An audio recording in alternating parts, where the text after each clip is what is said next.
అన్నా క్యాంటీన్ బాగుండదా వాళ్ళదా? అన్నా క్యాంటీన్ ఎలా ఉంటుంది? అంటే పబ్లిక్ ఉపయోగం ఉండదా? కాలేజ్ పిల్లలకి మామూలుగా రోడ్డు మీద పనిచేసే వాళ్ళకి ఉపయోగమే. అలాంటి పథకాలు పెడితే పర్లేదు కానీ వేరే పథకాలు ఏమి పెట్టరు.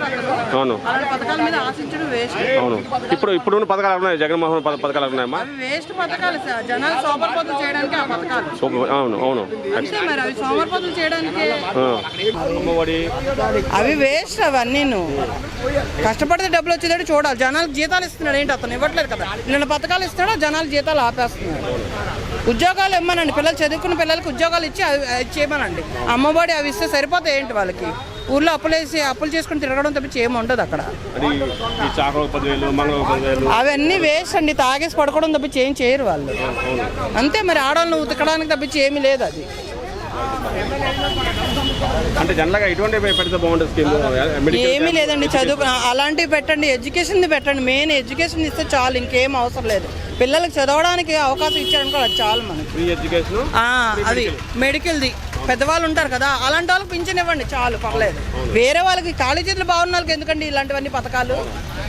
అలాంటివన్నీ ఇచ్చి సోమరిపోతులు చేస్తారు. మాకు ఇదే చాలు అనుకుంటారు, ఎదగనివ్వకుండా చేయడానికి చేస్తాడు జగన్. అది అంతే తప్పించి ఏం ఉపయోగపడింది ఏం కాదు. ఇది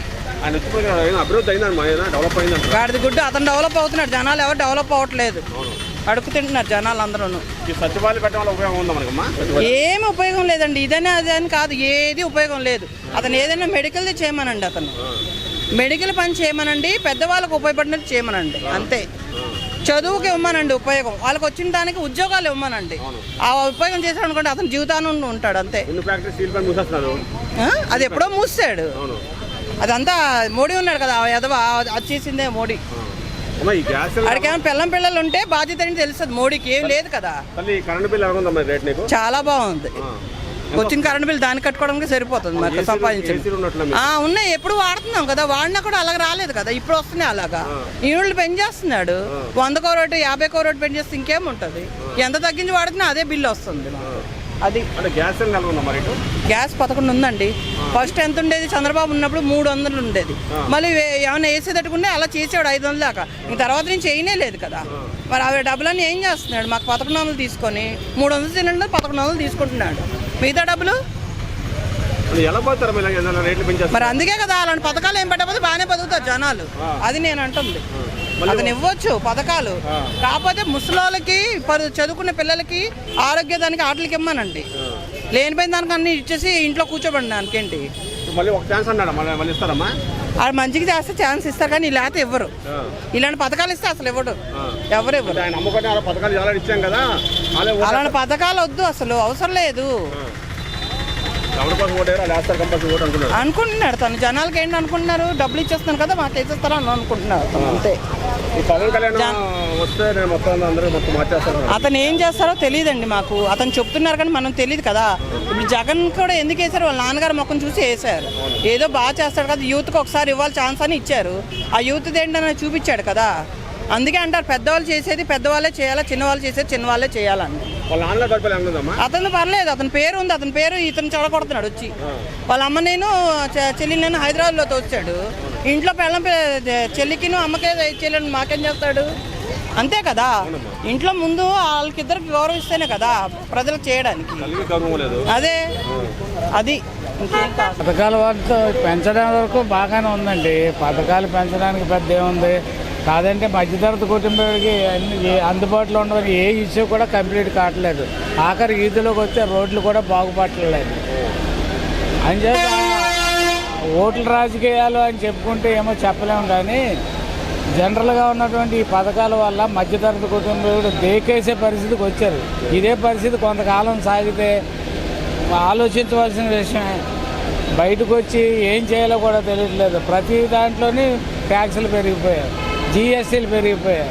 ఇవన్నీ పెంచేసిన తోడు మళ్ళీ మధ్యతరగతికి ఇవి కూడా పెంచేసి పథకాలు ఇచ్చాము మాకు ఓట్లు ఏంటంటే ఆయన అంతవరకు ఓకే. మరి మధ్యతరగతి కుటుంబానికి బాధేటి? బయటకు వచ్చే పెట్రోల్ కానుంచి ప్రతి ఒక్క ఐటమ్ రేట్లు పెరిగిపోయాయి. వీటి గురించి ఎవ్వరూ ఆలోచించట్లేదు. ఇటు స్టేటు ఆలోచించలేదు, సెంట్రల్ ఆలోచించట్లేదు. ఈ విధంగా ఉంటే దేశ పరిస్థితి ఏంటి, మన పరిస్థితి ఏంటి? మనం బలంగా ఉంటే మధ్యతరగతి సభ్యులు ఎవరైనా బలంగా ఉంటేనే దేశం బాగుంటుంది. మధ్యతరగతికి దెబ్బ కొట్టి ఏదో కింద వర్గానికి మేము ఓట్లేసి నెగ్గేస్తాం అనుకుంటే అది బలుపే కానీ అదంతా వాపే కానీ బలుపు మాత్రం కాదు. అది ఆలోచించుకోవాలా, అంతకంటే ఏమీ లేదు. అంటే ప్రజలకు అన్ని ఇస్తున్నాడు కదండి, మీకు ఫ్రీ బియ్యం ఇస్తున్నాడు. ప్రజలంటే ఆయనకి ప్రజలు ఎవరండి? బిలో యావరేజ్ కింద ఉన్న పేదోడికి ఉన్నవాడి గురించే ఆలోచించారు. వాళ్ళే ప్రజలా? మిగిలిన వాళ్ళు ప్రజలు కారా? ఎక్కడికి ఏ పథకాలకు వెళ్ళినా ఎక్కడికి వెళ్ళినా రోడ్ల మీదకి వెళ్ళేటప్పటికి వాళ్ళే కనపడుతున్నారంటే మధ్యతరగతి మాట ఏంటి? వీళ్ళు అడుక్కు తినే పరిస్థితికి వచ్చేదైతే కింద ఉన్నవాళ్ళు కూలికి వెళ్తున్నారండి, కూలి డబ్బులు వస్తాయండి, ఈయన పథకాలు ఇస్తున్నాయండి, ఫ్రీగా ఇస్తున్నాడు. చెప్పాలంటే రాజులాగా వాళ్ళు ఉన్నారు, మధ్యతరగతి అడుక్కునే వాళ్ళ దగ్గరేది. ఈ పరిస్థితి దిగజార్చుకుంటూ పోతే ఇంకంతే సంగతులు. ఆయన ఏదో ఆలోచిస్తున్నాడు కానీ ఇది మాత్రం కరెక్ట్ కాదు. అంటే ఒక్క ఛాన్స్ అవకాశిస్తారు మీరు. ఈసారిగా నెగ్గినా అంత ఈజీగా నెగ్గే పరిస్థితి కాదండి. ఎదుర్కోవాల్సి ఉంటుంది సమస్య. 175 అంటున్నారు కానీ 175 కానీ 120 వస్తే గ్రేట్. సీఎం అవటానికి అవకాశాలు చాలా ఉన్నాయి కానీ తర్వాత పరిస్థితి, జనాల పరిస్థితి ఘోరంగా ఉంటుంది. మళ్ళీ ఇంకో 5 సంవత్సరాలు దేకించేస్తాడనే మా అర్థం. ఆయన పరిపాలన ఉన్న పరిస్థితులు వేరండి, కాంగ్రెస్ టైంలో ఉన్న పరిస్థితి వేరు. అప్పుడు ఉన్న వాళ్ళకి ఎంత దిగజార్చలేదు. సెంటర్ దిగజార్చేసింది, స్టేటు దిగజారుతుంది. అప్పుడు ఒక సెంట్రల్ నుంచి ఆయన ఉన్నప్పుడు అంత ఉండేది కాదు. ఏదైనా గ్యాస్ సిలిండర్ పెంచారంటే స్టేటే పెంచుకొని ఆయన 50 రూపాయలు ఆయనే ఇచ్చేవాడు. ఆ కవర్ చేసి మొత్తం ఆలోచించాడు. ఈయన అలా కాదు, ఉన్నదంతా దోచి కింద వాళ్ళకి పెట్టేసి మధ్య ధరతో చంపేస్తున్నారు. అంతకంటే అవునండి, గ్యాస్ 1300 అయిపోయింది. జనాలపై ఎవరు ఏమీ ఆలోచన లేదు, ప్రజలు కూడా అలాగే గడిచిపోతుంది. ఎందుకు తిరుగుబాటు రావట్లేదంటే బిలో యావరేజ్గా ఉన్న వాళ్ళందరికీ కూడా ఈ పథకాలు అన్నీ ఇచ్చేస్తున్నారు. వాళ్ళకి తెలియట్లేదు.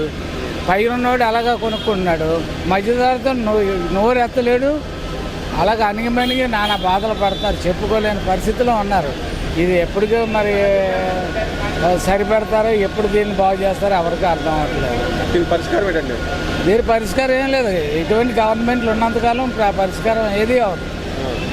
వాళ్ళ ఆలోచన విధానం మారకపోతే మాత్రం బాగా ఆలోచించాలి. మరి వాళ్ళకి ఎవరు రిపోర్ట్లు ఇస్తారో ఎలా ఉందో తెలియదు కానీ చుట్టూ జనాలను చూసుకొని ఇదే మా బలం అనుకుంటున్నారు వాళ్ళు.